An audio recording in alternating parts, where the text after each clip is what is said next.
Servus liebe Shisha-Freunde, ich bin der Maurice, ich bin neu auf YouTube. Ich möchte anfangen, euch Produktvorstellungen zu machen und Reviews über Tabak, Köpfe, alles was zu Shisha dazugehört. Heute rauche ich den neuen Start Now Blizzard, das ist einer von den neuen Sommersorten. Es schmeckt ein bisschen wie so ein Gummibärchen auf Eis, kann man sagen. Ich rauche den im AT80 mit dem Butcher Prime, geraucht mit 3 Kokobak. Das ist der Tabak, das sieht die Dose aus.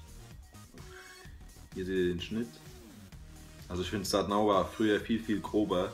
Der Schnitt ist schon besser geworden. Ich bin jetzt noch nicht schon mit der Schere irgendwie hingegangen oder sowas. Ich bin einfach so gelassen. Raucht ganz gut, Rauchentwicklung kannst du sehen lassen. Ich rauche in der Neglam NPS Ultimate Classic. Das ist glaube ich das Modell Black Wave.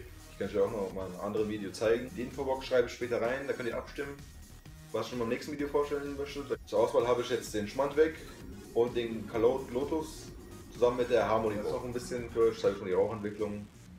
Ich rauche mit einem Predator Mundstück. Das habe ich geholt hier in Kaiserslautern im Dream Shisha Shop. Ja.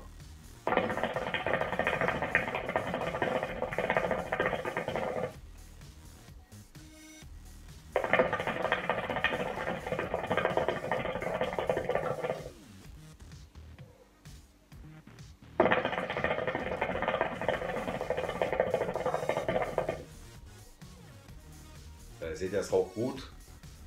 Schmeckt wirklich nach Gummibärchen und es hat immer eine Menthol- oder Minznote. Es ist einfach nur super kalt im Hals.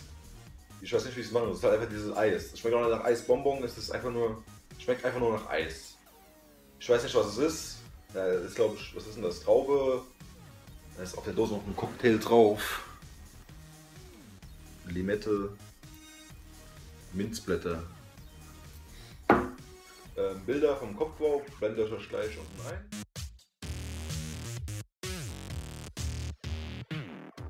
Der Kamin ist der Butcher Prime. Ich weiß nicht, ich habe es irgendwie bereut, dass ich mir den geholt habe. Weil mich stört es einfach, dass die Kohle so sehr in die Mitte muss. Er hat hier nur Schlitze. Das kann ich euch auch gleich mal einblenden. Das war's dann, Leute. Bis zum nächsten Mal. Ich freue mich, wenn ihr dem Video einen Daumen nach oben gebt. Tschüss.